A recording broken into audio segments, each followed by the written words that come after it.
കഴിഞ്ഞ 10 വർഷം കൊണ്ട് കേരളത്തിലായതുകൊണ്ട് മാത്രം സമ്പന്നരായ ദമ്പതികളാണ് ഇത്. ബീഹാർ സ്വദേശി ഷംസീർ അലിയും ഭാര്യ സബീനയും. ഇവർ കുടുംബമായി എറണാകുളത്ത് അന്യസംസ്ഥാന തൊഴിലാളികൾക്ക് ഭക്ഷണം ഉണ്ടാക്കി എത്തിച്ചു നൽകുന്ന പണിയാണെന്ന് പോലും. അതിനല്ല ഇപ്പോൾ ഇവരെ പോലീസ് പിടികൂടിയത്.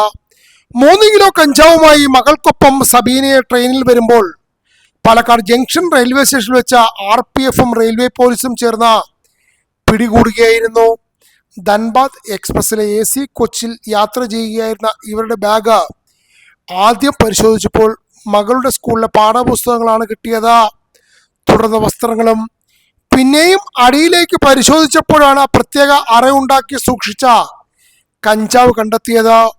ഓപ്പറേഷൻ തൂഫാൻ നടക്കുന്നത് കൊണ്ട് കഞ്ചാവ് കിട്ടാനില്ലെന്ന് പോലും.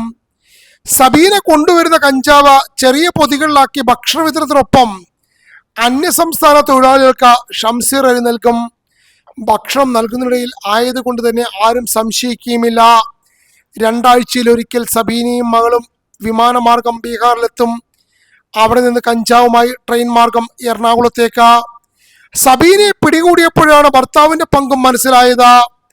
തുടർന്ന് ഡെലിവറി ഏജന്റിനെ റെയിൽവേ പോലീസ് പൊക്കുകയായിരുന്നു. പ്രായപൂർത്തിയാകാത്ത മകളെ ശിശുക്ഷേമ മന്ദിരത്തിലുമാക്കി. ഷംസീർ അലിക്ക് പോക്സോ കേസ് വരെയുണ്ട്. എന്തായാലും 10 വർഷം കൊണ്ട് ഇവർ കേരളത്തിൽ താമസിച്ച് സമ്പാദിച്ച കോടികൾ എത്രയാണെന്ന് ഒരു പിടിയുമില്ല.